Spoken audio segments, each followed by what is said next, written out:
नमस्कार दोस्तों, आज है 6 दिसंबर 2025। तो चलिए शुरू करते हैं आज बिहार की फटाफट 50 बड़ी खबरें, वो भी सिर्फ 10 मिनट में। चैनल में अगर आप नया हैं तो चैनल को सब्सक्राइब जरूर कर ले ताकि हर दिन का ताजा तरीन खबरों का अपडेट सबसे पहले आप तक पहुंचे। बिहार में सरकारी नौकरियों का खुला पिटारा, वन विभाग में 2856 पदों पर होगी भर्ती। सीएम नीतीश कुमार के बेटे निशांत कुमार की पॉलिटिक्स में एंट्री की चर्चा फिर तेज हो गई। जदयू के कार्यकारी अध्यक्ष संजय झा ने कहा कि पार्टी के नेता, कार्यकर्ता, समर्थक सभी लोग चाहते हैं कि निशांत पार्टी में काम करे। अब यह फैसला उन्हें लेने हैं कब वे पार्टी ज्वाइन करेंगे। धान खरीद में गड़बड़ी करने वालों पर कड़ी नजर रखेगी बिहार के मुख्यमंत्री नीतीश कुमार। उप मुख्यमंत्री सम्राट चौधरी की अध्यक्षता में समीक्षा बैठक, कानून व्यवस्था और खुफिया तंत्र पर हुई गहन चर्चा। नरेंद्र मोदी बोले, भारत रूस की दोस्ती ध्रुव तारे की तरह अटल, रूसी पर्यटकों को 30 दिन का फ्री वीजा देंगे। उधर पुतिन भी बोल दिए कि बिना रुकावट तेल सप्लाई करेंगे। मुंगेर में 58 साल पुराने दुर्गा मंदिर पर चला बुलडोजर, समस्तीपुर में 280 परिवारों के घर तोड़े गए, लोगों ने फसलें फूंकी, पुलिस का लाठीचार्ज। बिहार में मौसम गंभीर, कई जिलों में न्यूनतम तापमान 8 से 12 डिग्री सेल्सियस के बीच, तेज पछुआ हवाओं और कोहरे से ठंड बढ़ी। मुजफ्फरपुर मधुबनी पटाही 4 लाइन पर स्कॉर्पियो और स्कूल वैन की आमने सामने टक्कर, दर्जन भर लोग घायल। बजट चर्चा के दौरान गांव बस्तियों की आधारभूत सुविधाओं, पेयजल व सड़क कनेक्टिविटी को लेकर विपक्ष के सवाल, सरकार भी देगा जवाब। बिहार में 150 जगह बुलडोजर एक्शन, पीड़ितों का दर्द, बोले यहां पंजाब से भी खराब हालात, गरीबों की दुकानें तोड़ी जा रही है, माफिया पर एक्शन नहीं। डांसर के साथ समस्तीपुर के डिप्टी मेयर लगाए ठुमके, पैसे दिए, बगल में बिठाया, भास्कर के सवाल पर बोले उसमें अश्लील कुछ नहीं। बिहार के अररिया में बीपीएससी टीचर हत्याकांड, गलत लड़की को शूटर ने मारी गोली, पति की गर्लफ्रेंड के लिए पत्नी ने दी थी सुपारी, दोनों की स्कूटी लाल थी, शूटर ने कंफ्यूजन में मारा। मंदिर का पैसा भगवान का है, बैंकों के लिए नहीं हो सकता है इस्तेमाल, सीजीआई सूर्यकांत ने कही दी बड़ी बात। 2 शिक्षा मंत्रियों वाला दूसरा राज्य बनेगा बिहार। अभी यह व्यवस्था केवल छत्तीसगढ़ में लागू है, यानी इस मॉडल को अपनाने वाला भारत का दूसरा राज्य बिहार होगा। पश्चिम बंगाल में परिवर्तन की हुंकार, पीएम मोदी 20 दिसंबर को रानाघाट में करेंगे चुनावी शंखनाद। बिहार में छेड़खानी रोकने के लिए अभय ब्रिगेड का गठन, पुलिस को कठोर कार्रवाई करने का निर्देश। लापरवाह थाना प्रभारियों पर गिरेगा गाज, 6 से अधिक हो सकते हैं प्रभावित। ज्यादा बोलिएगा तो और पोल खोलूंगा, ऊर्जा मंत्री विजेंद्र यादव का राजद पर सीधा हमला। बंगाल में बाबरी मस्जिद नींव रखने को तैयार हुमायूं कबीर, एचसी के फैसले ने बांधे प्रशासन के हाथ। कटिहार में मोबाइल फोन की दुकान पर चोरी, लाखों रुपए के हैंडसेट उड़ाए गए, इलाके में हड़कंप। विधानसभा अध्यक्ष के रूप में पहले इंटरव्यू में प्रेम कुमार ने कहा, सदन नियम के अनुसार चलेगा, हर दल को समान अवसर। बॉयफ्रेंड का शादी से इनकार करने पर 100 फीट ऊंची बिल्डिंग पर चढ़ी लड़की, गोपालगंज सिविल कोर्ट में हाई वोल्टेज ड्रामा, 5वीं मंजिल पर चढ़कर युवक ने उसे खींचा और जान बचाई। खबर बिहार से, एयरपोर्ट के पास से 2 फर्जी सीबीआई अधिकारी गिरफ्तार, डर दिखाकर लोगों को ठगते थे, बोले हमारी गैंग के कई साथी बिहार में एक्टिव है। तेज प्रताप की 2 बीवियां, 2 ससुराल कहीं रह लेंगे। पूर्व आईपीएस अमिताभ दास पर भड़के लालू के बड़े बेटे, थाने में दर्ज कराई एफआईआर। बिहार समेत 3 राज्यों में एनआई रेड, पटना शेखपुरा से 2 गिरफ्तार। अवैध हथियार तस्करी केस में एक्शन, पकड़ा गया रवि रंजन, आर्म्स एक्ट में बेल पर था।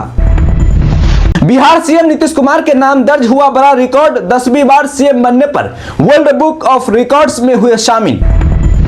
घर से अलग होने के बाद रोहिणी आचार्य ने किया पिता लालू प्रसाद यादव को याद, मेरे भगवान समान है पापा लालू प्रसाद यादव। सदन में तेजस्वी यादव की गैर मौजूदगी पर मैथिली ठाकुर बोली, हम लोगों के कंपटीशन में कोई नहीं। आरएसएस का काम कर रही है ममता बनर्जी, अगली बार नहीं बनेंगे सीएम। विधायक हुमायूं कबीर के बयान से गरमाई सियासत। बिहार सीएम नीतीश कुमार का बड़ा ऐलान, 3 नए विभागों की सौगात, 2030 तक 1 करोड़ युवाओं को रोजगार। तेज प्रताप यादव ने पूर्व आईपीएस अमिताभ कुमार दास पर आरोप लगाया है कि उन्होंने एक चैनल पर उनके खिलाफ आपत्तिजनक और आधारहीन बातें कही हैं। तेज प्रताप यादव ने कहा कि ये उनके सम्मान को ठेस पहुंचाने वाली और बिल्कुल माफ न किए जाने की योग्य टिप्पणी है। तृणमूल कांग्रेस द्वारा निलंबन के बाद हुमायूं कबीर ने नई पार्टी बनाने और चुनाव लड़ने का ऐलान किया है। उन्होंने ममता बनर्जी पर हमला बोलते हुए कहा कि 2026 में वो सीएम नहीं बन पाएंगी। बाबरी मस्जिद निर्माण और बड़े प्रोजेक्ट शुरू करने का दावा कर उन्होंने राजनीतिक चुनौती बढ़ा दी है। बिहार विधानसभा सत्र में नवनिर्वाचित युवा विधायक उत्साहित दिखे। सबसे कम उम्र की विधायक मैथिली ठाकुर पर सबकी नजरें रही। मीडिया ने जब तेजस्वी यादव की गैर मौजूदगी पर सवाल पूछा तो उन्होंने संतुलित अंदाज में जवाब देकर परिपक्वता दिखाई दी। उन्होंने कहा, हमारे कंपटीशन में कोई है ही नहीं। पटना में जदयू नेता संजय झा और सीएम के बेटे निशांत कुमार साथ दिखे। संजय झा ने कहा, पार्टी चाहती है कि निशांत सक्रिय राजनीति में आए और संगठन संभाले, लेकिन अंतिम फैसला उन्हीं का है। सबकी नजर अब निशांत के निर्णय पर है। मंत्री बोले, सच हुई सीएम की भविष्यवाणी, 35 सीट पर सिमटा विपक्ष। मुख्यमंत्री ने कहा था, कम बोलो नहीं तो इतने भी नहीं रह जाओगे। लालू बालू पर सदन में हंगामा। बिहार विधानसभा की शीतकालीन सत्र के आखिरी दिन 91,000 करोड़ की सेकेंड सप्लीमेंट्री बजट पर चर्चा हुई। मंत्री श्रवण कुमार ने विपक्ष पर लोगों को भड़काने का आरोप लगाते हुए कहा कि महिलाओं की योजनाओं पर गलत बातें फैलाई गई। बोले, सीएम की चेतावनी सही साबित हुई, इसलिए विपक्ष 35 पर सिमट गया। बंगाल में बाबरी मस्जिद विवाद, जमीन नहीं तो मस्जिद कहां बनेगी? हुमायूं का जवाब, 6 दिसंबर को दिखाऊंगा। टीएमसी विधायक बोले, वो झूठा बीजेपी का एजेंट है। प्रधानमंत्री ग्रामीण आवास योजना के तहत पूर्णिया में भेजे गए लाभुकों की सूची का पुनः सत्यापन किया जाएगा। ग्रामीण विकास विभाग ने अपात्र लोगों के नाम शामिल होने की आशंका जताई है। पंचायत, प्रखंड और जिला स्तर पर टीम गठित कर 3,30,000 लाभुकों की योग्यता की 22 बिंदुओं पर जांच होगी, ताकि योग्य लोगों को ही पीएम आवास योजना का लाभ मिल सके। बिहार विधानसभा में द्वितीय अनुपूरक बजट की स्वीकृति को लेकर अपनी बात रख रहे वित्त मंत्री विजेंद्र प्रसाद यादव ने कहा कि नीतीश कुमार ज्ञान, विज्ञान और ईमान की बदौलत बिहार बेहतर हुआ। इस दौरान उन्होंने लालू के चारा घोटाले की भी याद दिला दी। बिहार में नई सरकार बनने के बाद सीएम नीतीश कुमार ने बड़ा ऐलान कर दिया है। अगले 5 साल में 1 करोड़ युवाओं को नौकरी व रोजगार देने का लक्ष्य रखा गया है। इसके लिए 3 नए विभाग युवा रोजगार व कौशल विकास, उच्च शिक्षा और नागर विमानन सृजित किए जाएंगे, ताकि प्रशिक्षण और अवसर बढ़ाए जा सके। सरकार पीडीएस राशन में बड़ा बदलाव करते हुए जनवरी 2026 से नया फूड फॉर्मूला लागू किया है। अब लाभुकों को 14 किलो गेहूं और 21 किलो चावल मिलेगा, जबकि पहले 7 किलो गेहूं और 28 किलो चावल मिलता था। पीएचएच परिवारों में अनुपात बदलकर 2 किलो गेहूं और 3 किलो चावल कर दिया गया है।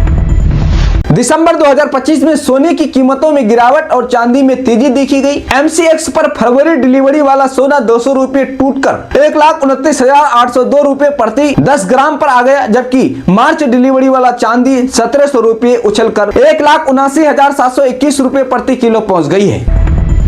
सीएम नीतीश कुमार का समर्थन करेंगे राबड़ी देवी। राबड़ी देवी के मुंह बोले भाई सुनील कुमार विधान परिषद में कर दिया बड़ा ऐलान। 18वीं बिहार विधानसभा सत्र खत्म हुआ, लेकिन परिषद में महिला रोजगार योजना पर गर्मा गर्मी छाई रही। विपक्ष ने 10,000 की सहायता राशि पर सवाल उठाए। इसी दौरान राबड़ी देवी के करीबी सुनील कुमार ने कहा कि वे नीतीश कुमार का समर्थन करेंगे, पर पहले महिलाओं को 10,000 से बेहतर मदद देनी होगी।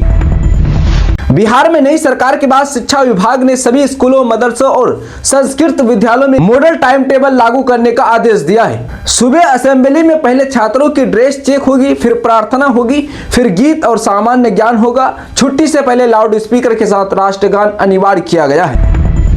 बिहार के नरपतगंज में शिक्षिका शिवानी वर्मा की हत्या का मामला पुलिस ने 3 दिन में सुलझा लिया। एसपी ने बताया कि यह हत्या गलत पहचान के कारण हुई, क्योंकि सुपारी किसी अन्य शिक्षिका की थी। पुलिस ने एक महिला सहित 3 आरोपियों को गिरफ्तार किया, जबकि नामजद आरोपी रंजीत वर्मा के खिलाफ साक्ष्य न मिलने पर उसे छोड़ने की बात कही।